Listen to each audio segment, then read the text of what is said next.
Bien, con esta sesión terminamos lo que van a ser los subgéneros menores en el caso del género eh, épico narrativo, de los cuales vamos a concluir con este tema realizando lo siguiente.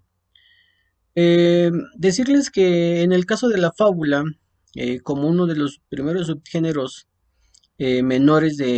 el épico, del género épico narrativo, vamos a definir que la situación de la fábula es que hemos notado que desde un principio presenta a los personajes en una oposición temática, como por ejemplo la tortuga, la liebre y la tortuga, el oso y los dos amigos, el zorro y la cigarra. Entonces, eh, realmente la fábula como un texto literario siempre nos va a presentar los personajes desde un principio. ¿Por qué? Porque recordemos que la fábula es uno de los textos más breves con una intención didáctica y que desde un principio nos maneja eso, la temática, presentándonos sus personajes. Y eso es lo que le da pie a tener una especie de solución o moraleja al final.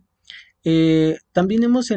notado que la fábula ofrece un contenido moralizante a través de lo que va a ser la moraleja, ¿sí? La moraleja como una forma de conexión con el lector que al final le da una conclusión de las acciones de sus personajes con virtudes humanas incrustados dentro de los personajes de la fábula que por lo regular siempre van a ser animales, cosas u objetos inanimados. También entendemos que la fábula tiene una afición y una virtud maliciosa e heroica. Por ejemplo, ¿por qué decimos que maliciosa? Porque si nosotros recordamos en el caso de la fábula de la liebre y la tortuga, pues prácticamente la liebre comprendía una idea maliciosa sobre la conexión con la tortuga. Mientras que en el caso de la tortuga tenemos la relación de lo heroico y también irónico en el aspecto en que la liebre pues simplemente no tiene esa capacidad de mostrar sus aptitudes o sus virtudes conforme la idea lo plantea, lo retiene, ¿no? Entonces, es importante saber que la fábula, junto con sus personajes, siempre nos van a manejar, junto con sus aspectos de valor, un mensaje didáctico en el que la mayoría de las acciones van a convenir en una verosimilitud. Recordemos que la verosimilitud es algo creíble, algo que se tiene que creer y entender bajo los esquemas que proyecta una realidad, ¿no? ¿Cuántas veces no podemos encontrarnos con personas que dicen realizar algunas actividades muy fácilmente, pero a la hora de la hora simplemente la premonición de ser los mejores los lleva al fracaso? Es entonces cuando entendemos que esa verosimilitud, por ejemplo, siguiendo la idea de la liebre y la tortuga, pues es creíble, ¿no? Es interesante saber cómo los animales representan los errores y las virtudes y los defectos humanos.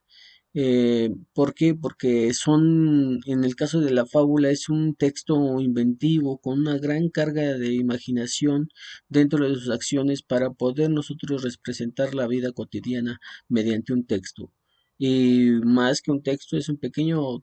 un breve texto donde tiene tanta carga emocional, tanta carga didáctica, que al final de cuentas un pequeño texto te puede dar una solución a una actitud de una manera muy verosímil. Esas serían entonces en conclusión las características de la fábula. En tanto la correspondencia con la epopeya, vamos a entender que la epopeya es un texto cuya tradición oral se va a transmitir de una manera muy expresiva, con una carga emocional muy fuerte, porque la epopeya va a tener diferentes tipos de personajes que dentro de su estructura expresiva pues siempre va a tener esa carga emocional, ¿no? Entonces recordemos a Héctor, el domador de caballos, Aquiles, el gran guerrero por excelencia de la Ilíada, a Ulises, el gran hombre que atraviesa mil peripecias para regresar a su gran Ítaca y volver a abrazar a su amada Penélope, junto con su hijo que ha dejado durante mucho tiempo al abandono porque ha sido el acecho de Poseidón, ¿no? Como un castigo. O por qué no hablar de Gilgamesh, que es otro tipo de epopeyas que resurgen dentro de la actividad literaria y que muchos de estos textos heroicos se fueron pasando de generación en generación, pero muy importantes fueron los bardos, los juglares, aquellos cantores de gesta que fueron los encargados de transmitir esas grandes historias muy extensas y que cuando ya se logra la intensificación de todo este tipo de textos, pues nos llevan a tener los relatos versificados entonces les decía, eran relatos versificados de las acciones cuyos contextos importantes, pero muy primordiales, era hablar sobre las situaciones heroicas, la grandiosa e irreal de los mundos fantásticos donde grandes personajes cuyas virtudes y valores dentro de una sociedad tan cultural, tan de una libertad de pensamiento como fue la cultura griega, donde se desarrollan las epopeyas, nos vamos a dar cuenta que esa gran distinción describe una visión de conjunto de muchos hombres, de dioses, de héroes, que se van a desarrollar en un vasto espacio de acción donde no va a caber más que un solo relato, sino van a caber más de un relato en sí y nos van a ejemplificar las formas tradicionales de cómo alcanzarle una trascendencia, como lo hicieron Ulises y Odiseo eh, en una forma de liberarse de la presión de los dioses y de los semidioses y convertirse en hombres y decir que la trascendencia no tiene nada que ver con las cuestiones divinas, sino más bien con las cuestiones y las acciones humanas, con una toma de decisión y un fuerte carácter de libertad, o más bien de una búsqueda por la libertad. Eh, y al final de la epopeya vamos a entender que siempre vamos a encontrar un epílogo con una conclusión de las acciones que los personajes desarrollan dentro de ese contexto cultural, que muchos de estos van a ser más allá de lo efímero, sino más va a ser una tradición cultural y legendaria de estos personajes, porque al final de cuentas la epopeya es una narración no muy breve como la fábula, pero sí muy extensa, donde las descripciones, los paisajes, los momentos, las tradiciones de la cultura griega o de otro tipo de epopeyas que se esté desarrollando dentro de las cuestiones básicas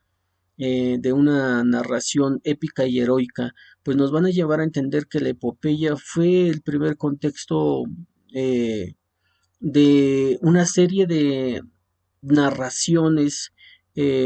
con diferentes tipos de personajes, con cada uno de sus aspectos o cada uno de estos personajes muy activos en la forma de describir esa visión de mundo, ¿no? El mundo contextual de la epopeya pues tiende a redirigirse a las acciones de los personajes para mostrar esos valores que se representan en arquetipos y estereotipos de grandes situaciones. Entonces, los personajes de la epopeya al fin y al cabo tendrán que trascender por sí mismos. Y eso sería a grandes rasgos las características de la fábula y de la epopeya como una forma de conclusión de este bloque que son con respecto a los subgéneros épicos narrativos que son la fábula y la epopeya y que en su caso